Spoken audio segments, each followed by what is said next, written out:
Hello, my name is Jack Melvin, and today we're going to be talking about how cars have evolved over time. Let's do this. Cars have become safer, faster, sleeker, and more aerodynamic over time. We can thank Henry Ford for the invention of cars. Henry Ford's first car that he invented was the Model T.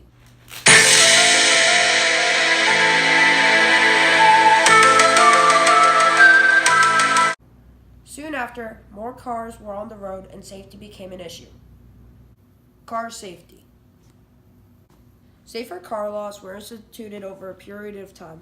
For example, you now must wear a seatbelt when driving or riding in a vehicle. The use of seatbelts did not seriously begin until the mid to late 1950s. In the 1950s, even then, seatbelts were not considered optional. Jack! What the Even then, seatbelts were considered optional. In 1955, famous actor James Dean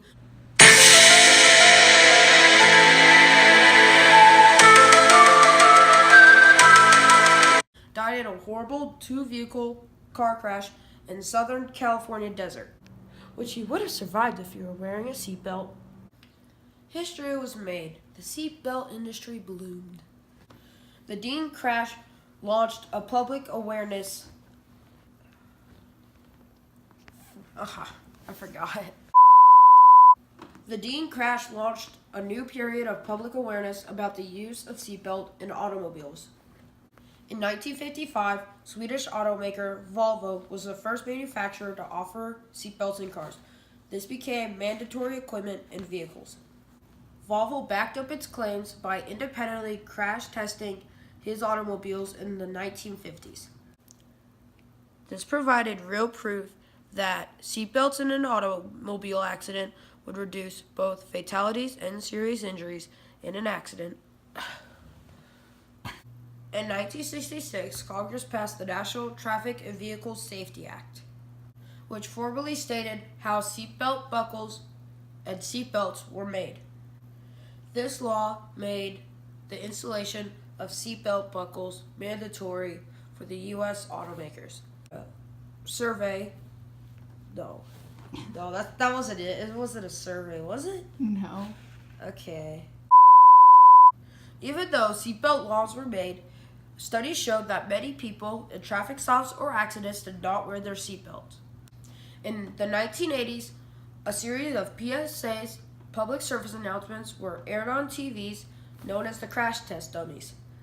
Cars have become faster and faster over time. The first automobile makers might not have seen the necessity of making seatbelts mandatory in their automobiles because cars were much slower back then. Over time, as speed has increased, many auto accidents have occurred. One of the primary reasons of auto accidents today is because of speed. Seatbelts have reduced serious injuries and fatalities in automobile accidents. I believe that you should wear a seatbelt not only because it's the law, but because it can save your life. Even though laws were made to protect people with seatbelts. No, get those lights off! In 1965, Today, Junior?